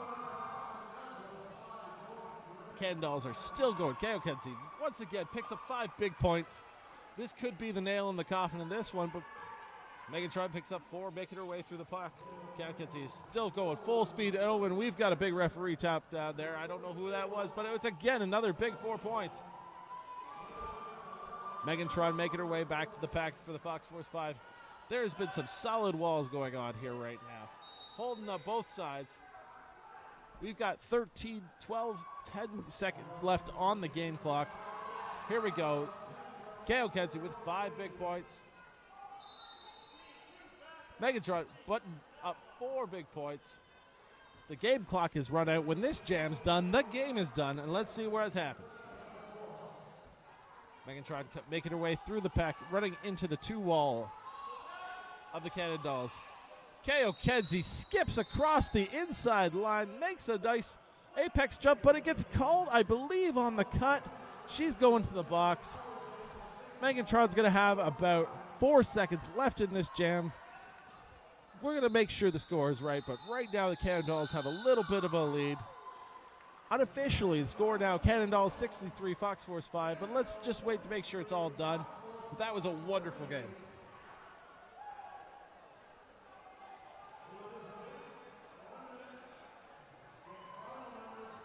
As the referees tally up all the scores, I'd like to thank everyone for watching. This has been a wonderful. We've got lots more Derby action for you. I don't, unfortunately, have a list of what games are coming up right now with me, but we'll see as we go along. I'll be with you for our next game right here, along with possibly Lightning Slim. His soothing voice makes any game a lot better than mine, because, well, man's a champion. And that's it, folks. The game's official. Cannondals 63, Fox Force 5, 38, final.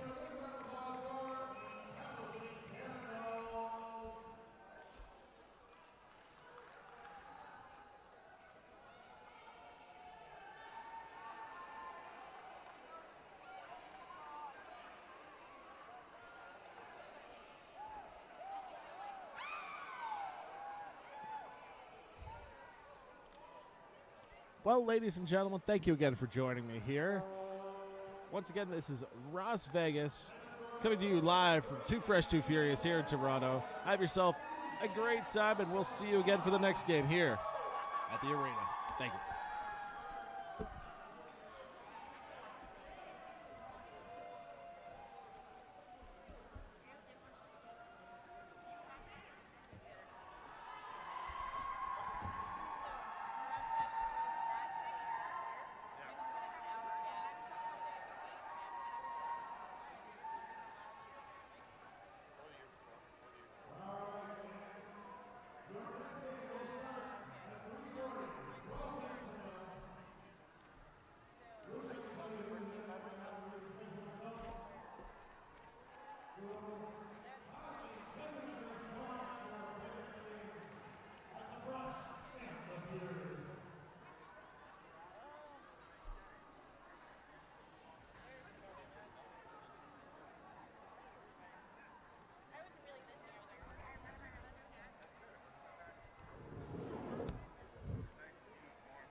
21 is now at 6:20. 21 is now at 6:20 and 22 is at 5:40.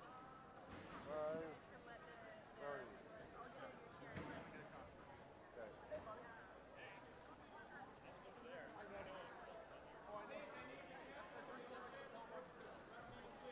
I've never done that before. Hopefully it was happening. I figured that was like Alright, I'm running away for 10 minutes. I'll be back. Yeah, cool.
Hello, roller derby fans. Welcome back to the Ted Reeve Arena in beautiful downtown Toronto. This is Game 12 of the Fresh and the Furious 2014. I'm Lightning Slim, and I'm joined by my good friend, Las Vegas. Hello, everyone.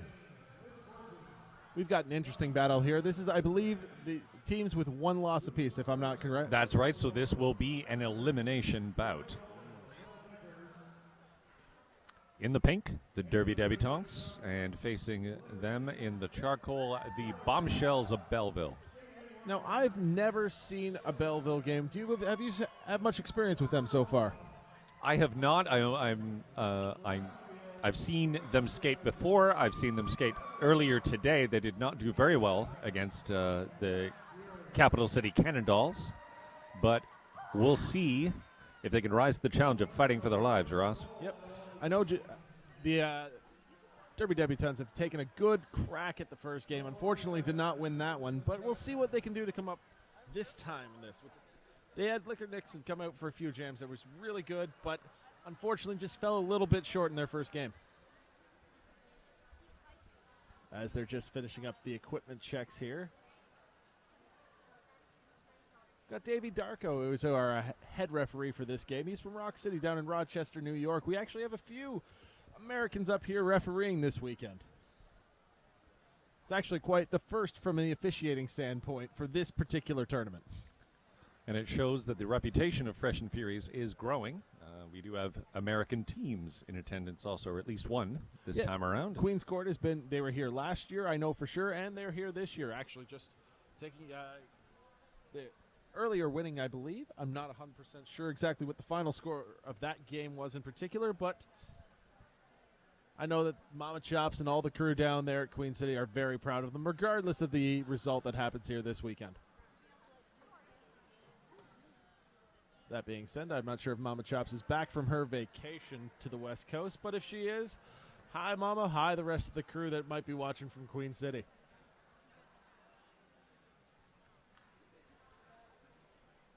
And it seems we're having a little bit of discussion here. David Darko, head ref here, is discussing with the coaches early on, maybe just trying to clarify a few things before this game gets on their way.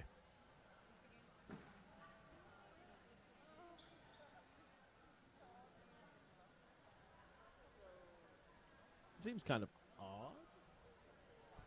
This isn't usual, but maybe there is just an equipment malfunction of some sort that they just want to get cleared up before this game starts.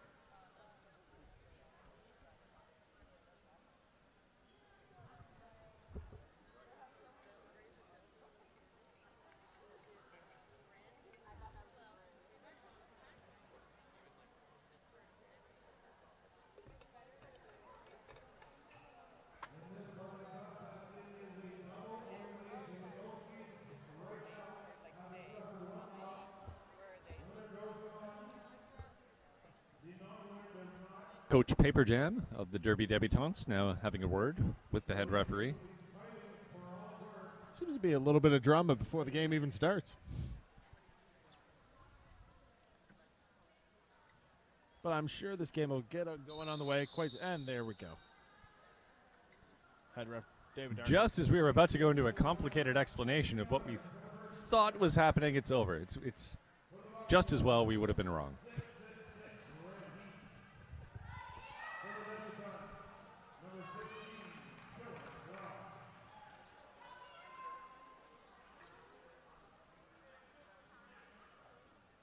So for the Debutants, we got Killer Frost, number 16, coming up to the jammer line. Killer Frost, the author of that 35-plus point jam in their bout against Orangeville. We'll see if she can repeat that kind of performance, but she's jamming against Red Heat of Belleville. Red Heat getting really physical and gains lead jammer position, but Killer Frost moving in front. She's hoping to force that call off.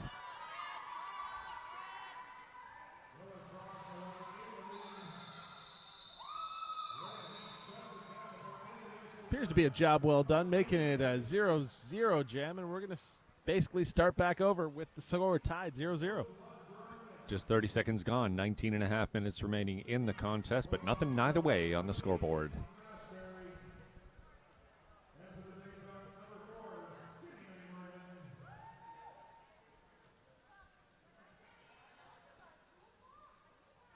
I know I've been saying this earlier in games in this tournament, but it's amazing so far the skill level that you've seen from both teams. Skinny Minnie Morgan, lead jammer for the Debutants.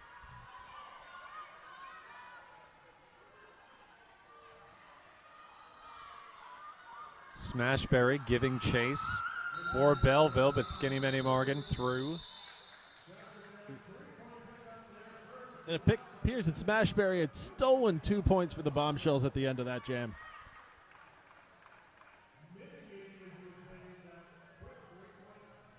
That leaves the score, Debutants 3, Bombshells 2. Still early on in the contest here with about 18 minutes remaining.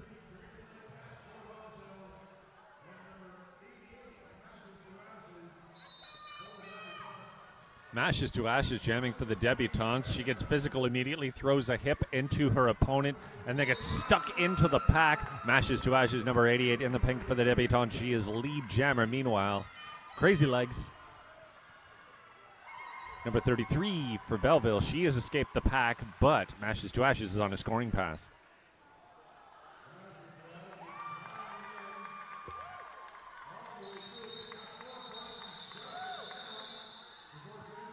Mashes to Ashes calls it off with 4.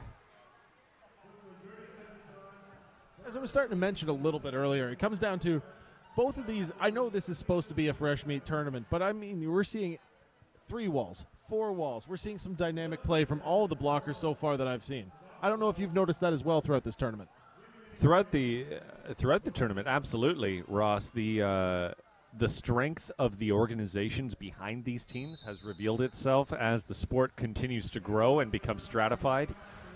So yeah, these freshies have the benefit of a good number of years of experience, and there we have a lead jammer for Belleville. It is Little Knickers, number 9. Oh, it appears that we've got Skinny Minnie Morgan going off for a forearm. It looks like Power Jam Belleville. Old school name, old school penalty.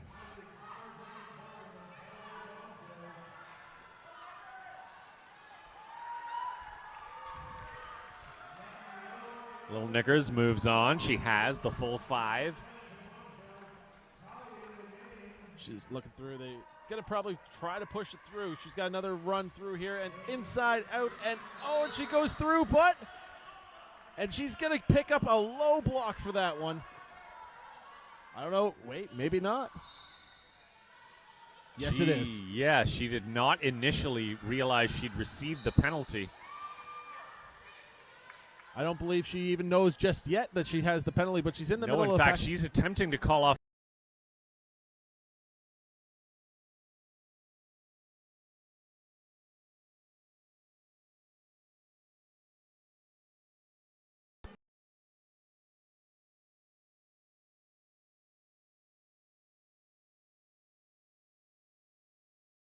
Jam, and and that's a cutting the track. Jammers in that penalty box position with the teams tied at 7 points apiece with 15.5 minutes remaining. That's quite a lot of clock eaten up without too much scoring, Ross. I know it's with this kind of action, though, when you go in, you try. But there we go.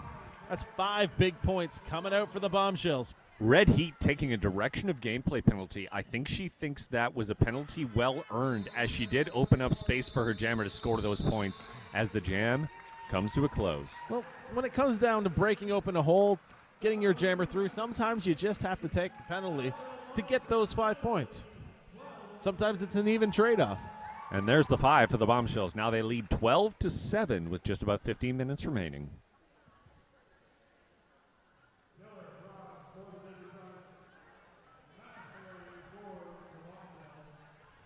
So we got Smashberry on the line for the Bombshells. The winner of this contest will face Our Ladies of Pain from Royal City, and a false start. Oh, it appears that it looks like it's an official timeout that's going to be needed to sort this one out. Our head ref has called it. It looks like they're trying to straighten out the points because we had that issue with the penalty going through on the last jam. The message wasn't received right away, so they're going to try to sort out when the penalty happened and when did the points come in. We'll see if there is any change to that 12-7 lead currently held by the Bombshells of Belleville. The skaters have been ordered back to their position on the Mill Street jammer line. And looks like we're good to go. Yeah, it looks like they discussed it, went through the details. Looks like everything's fine.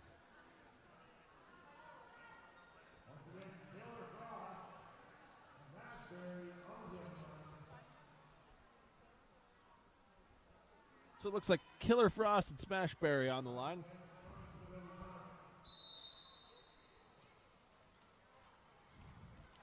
Killer Frost makes her way to the front. There she is. Lead jammer for the debutantes. Smashberry gives chase, but she has about half a track ahead of her. Does Killer Frost? She approaches the pack. She's going to have a little bit of time to work as that pack is at the back there for her. Oh. Heading through the middle, going to the outside, going to the inside. Smashberry taken out there. Oh, but that's a lot of time to be taken.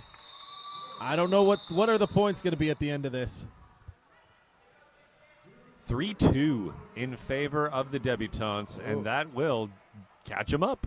That momentarily. Oh, look. A bit of a change to the score there. The Bombshells now pulling ahead 14-10. 13:30 left in the game.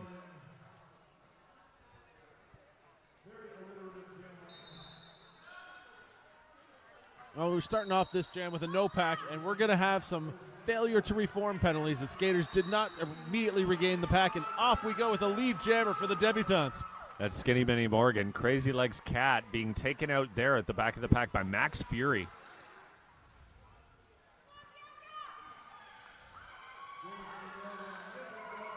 And there's 5 big points for the debutantes. They need that to just slightly pull ahead right here, right now.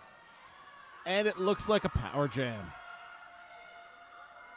Indeed, Crazy Legs Cat taking a seat in the Zach's Brews Green penalty box. 5 more points for Skinny Benny Morgan, and she skates on. This could be one of the decisive moments of this game. This power jam situation looks favorable for the debutantes.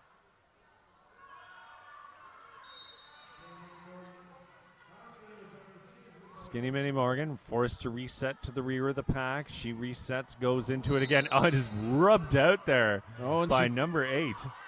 She's going to be taking a penalty for that one. Looks like 8 and 14 are getting penalized on the play. That Joy Kill and Sam Demonium heading to the penalty box. A depleted defensive core for Belleville.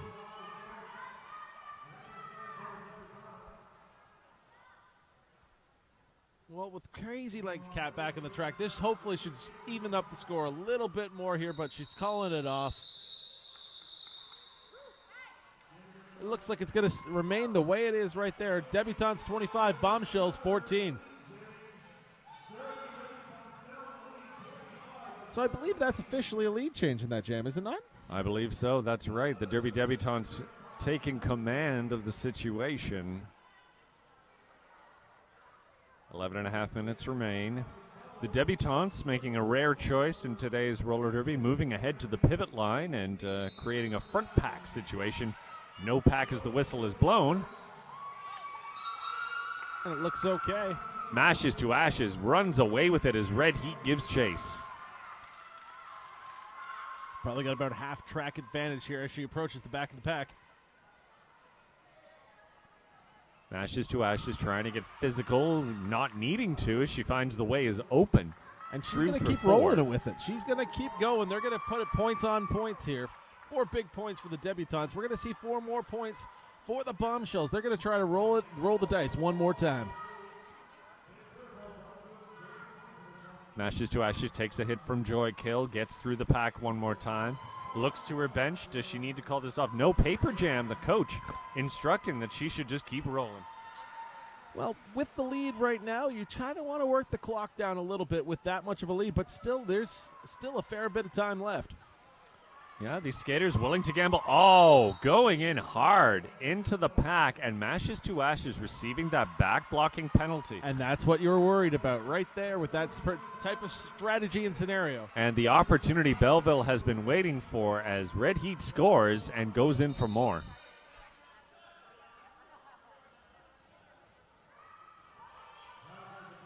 looks like she's taking the outside line. She's going there. She's got a 2-wall to beat. Oh, and it just clipped at the end. The debutantes recycle around her as she's still pushing towards the outside line. 2-wall to beat, one person to beat, and there's 5 big points for Red Heat. That will be a lead change right there, right now. Red Heat not finished yet, looking for more. About 15 seconds left in the jam. Mashes to Ashes has returned to the track. Red Heat has to be aware of this. She's through. Mashes to Ashes also inside the pack. Both jammers scoring. Nothing to be done. They got a trade. And let's see what the score is at the end of that one. There's a lot of points to be had at the back end of this one.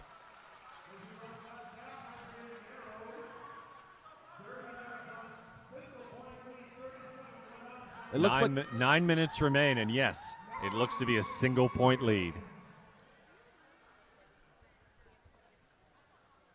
The Derby Debutantes, 37. The Bombshells of Belleville, 36. 9 minutes remain.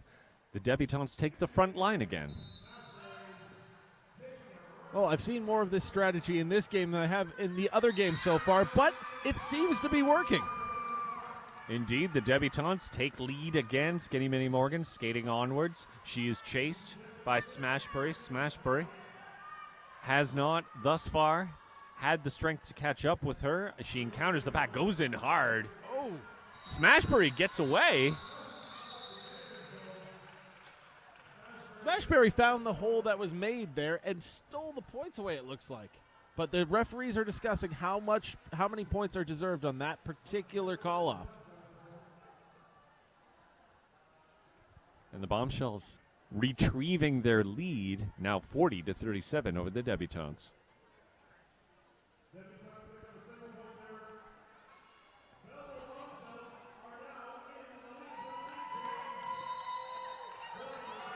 Off we go one more time here.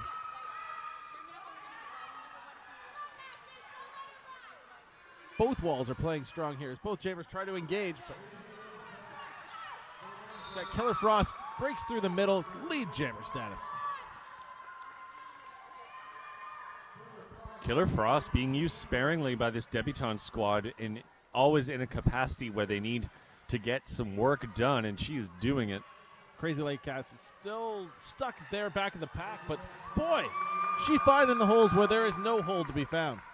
Killer Frost, a bright future for her in this sport by her performance in this tournament. The Bombshells are putting in a good defense. Like they're seeing it. It's just she keeps finding a gap. It's a big left to right sweeping motion across. It seems to be finding the gap in between their defense. And oh no, that's a power jam coming up for the Debutantes. As Crazy Lakes Cats goes for, I believe it was a cut. I could not see it from where I was, but either way, Debutantes power jam. Killer Frost coming around the outside. She finds the way unblocked, coming through with a full 5. This is a decisive jam, and the power jam ever so much important in this 20-minute bout format. And there she goes again. It looked like there was the 4-wall was set, but she just keeps finding that small little gap and exposing the weakness in the defense. Killer Frost, a little bit of resistance, gets a hit from Sam Demonium, but skates on.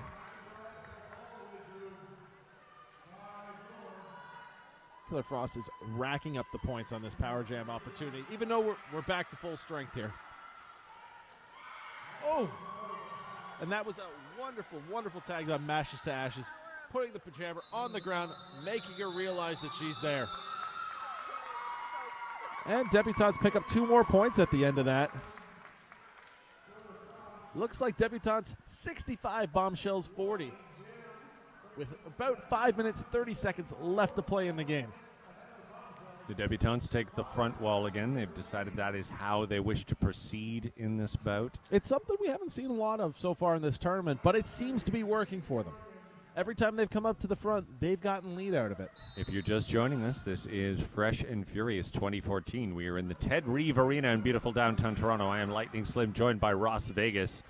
And here come the Derby Debutantes. However, their opponent, the Bombshells of Belleville, have lead. Smashbury taking the lead once again. It looked like she didn't have it. Bust through. got an entire track to work with here. She's getting some time to score some points.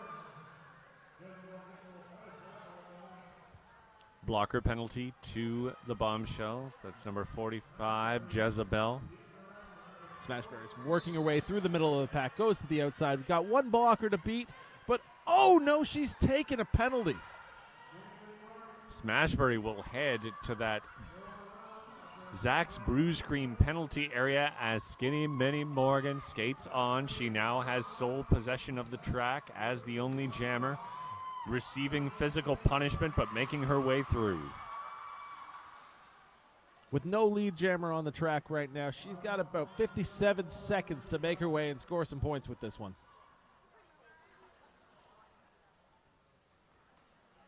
So far, the walls have been split up within both of these teams. We've got a 4-wall up front, a 3-wall out back, and off we go. Oh my gosh, there's another big 5 points. And another penalty coming here to number 8. That is a blocker, Joy Kill, skating for Belleville. Joy Kill was removed from play in her previous bout today due to assembling too many penalties. Well, it's not a big margin right now. Since it's a short game, there's only 4 penalties to be had. The Skinny Minnie Morgan is still up there. Still pushing through, and another 4 points out of it. That is a long 2-minute jam to be out there jamming. And she, with one more pass, will double up on the Bombshells. It is not to be as the jam is whistled dead. Kitty Corner heads to the penalty box with a lately assessed penalty. Just as the jam comes to a close, she will sit down for 30 seconds, and that means the blocker core severely depleted for the first few seconds of this jam on the part of the Bombshells. The Derby Debutants already ahead on the scoreboard with just 3 minutes remaining. They could take full advantage. Indeed. Now, Slim, what have you thought about the new rule changes that have been happening that's a little different from last year to this year? I'm enjoying these 30-second penalties. I think they really changed the timbre of the game. Oh, jammers coming out together. Red Heat coming out first, though. She's got lead jammer for the Bombshells. Debutantes right behind her. It's neck and neck. We're going to get some jammer on jammer hitting here. 88-666 going through. They're going to continue it through the front of the pack. They've both barreled through the same hole. They're both going to pick up 4 big points. It seems that the pack means absolutely nothing to them. They're just going to battle between ourselves and bang into whatever they're going to hit. Oh, and there it is. Heat puts the heat on. Red Heat has led by example. Puts hands to hips, calls off the jam, and just under 2 minutes remain here. The Bombshells only maybe 1, perhaps 2 jams to put together an answer to this score deficit. I mean, it's not uncommon for this particular tournament to have 30, 35-point swings in short order.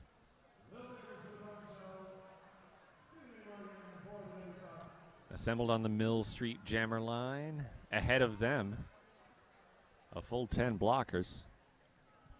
It's still odd to see this many people up here at the pivot line, but overall advantage GTA, except for the one jam that they lost so far. And we've got a log jam going in here. Someone's getting a penalty out of it. Low blocking to Shades of Pain, the blocker from Belleville. With Skinny Minnie Morgan working the inside line for GTA.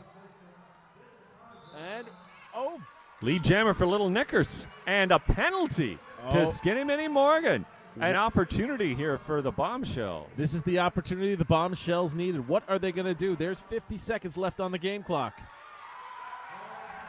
They need 32 points to make this happen. Right now there's more time left on the jam clock than the game clock, so if they're going to get another jam, they're going to have to call it off at some point and call a timeout. But right now she needs to rack up all that she can. She's inside, being mugged by the defenders. Now a forearm penalty coming here. That is to another Belleville player, Vivacious. She will go to the box. The Bombshells, just a few seconds remaining. Official time counting down. Skinny Minnie Morgan standing up in the box right now. She's been released. 10 seconds left in the game clock. It's close. We're going to see. It appears that It appears the game clock has run out of time. And that was the opportunity that should have been used to call a timeout, to call off the jam and call a timeout. Yep. Unfortunately, does not look like the situation happened. Right now, it looks like we've got an unofficial final. Bombshells 66, Derby Debutants 88. A hard-fought victory, but decisive on that scoreboard in that 20-minute format. It just shows in these 20-minute formats how important jammer penalties actually are, because it's just, even though it's down to 30 seconds now, it still cuts down on your time. You're still picking up 15, 20 points in those 4 passes, and, well, it shows in this particular occasion. The GTA Dirty Debutantes picking up the victory here. The Derby Debutantes going on to face Our Ladies of Pain from Royal City. That should be an exciting matchup. Indeed, and the Bombshells of Belleville, that is their second loss. They will be going home from fresh and furious, perhaps a little wiser, and I'm willing to bet they all had a great deal of fun. How can you not, really? This is a wonderful tournament. Well, we are official now. 88-66 in favor for the Debutantes. We're going to take a little bit of a break. We'll be back soon with more action. The tournament continues. I'm Lightning Slim for Las Vegas.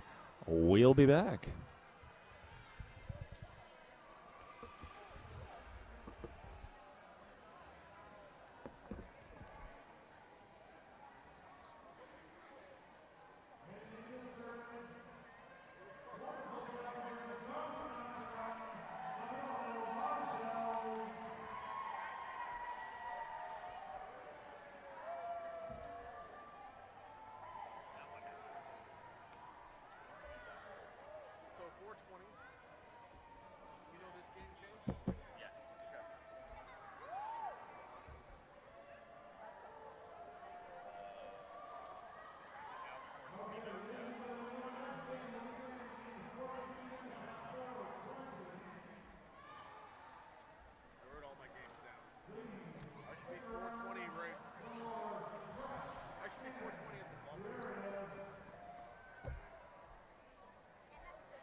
Original schedule, I'm over in the bubble.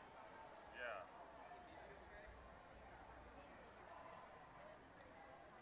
Well, what I'll do.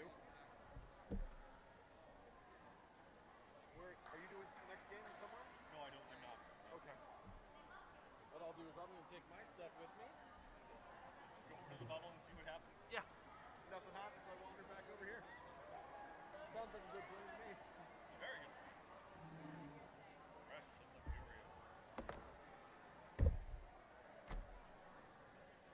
I still find it weird trying to announce from this side of the track. Where you can't see who's jamming until they're ground turn one? Yeah. I'm That's why you listen to me. That's why I am. I'm listening to you. I got half a headset on, just be like, God oversees me. And once we were all smart enough to go to the other side of the track. Gentlemen? Where? Yeah, good point. Very nice. All right. So I get a break now. over the ring. What's going on next? What's the I have thing? no clue. I'm Two teams playing derby. Oh, all right. I wasn't sure if that was Girls they were on going to skates. continue that pattern, smart asses. Followed by a tag team, but In theory, it is. Oh, finally someone who knows what's going on. Run over. That's cheating. Our Ladies of Pain and are going to play the Debutants. I think the Debs have to play twice in a row. Really? That's Oh, Brewer. Sorry, they didn't have to try that hard. Oh, That was G12 winner would be the Debs. the D-Zips. We just watched game. Yeah, that's true. And the game 9 loses, that's a whole lot. Yep. Olaf, the Russian team. Our Ladies of Pain. The Norwegian team, I should say. Hold up. Olaf. So who, what? Our Ladies of Pain Our and Ladies of Pain from Royal City and the Debs again, I think. D-Zips. I'm just going to double check.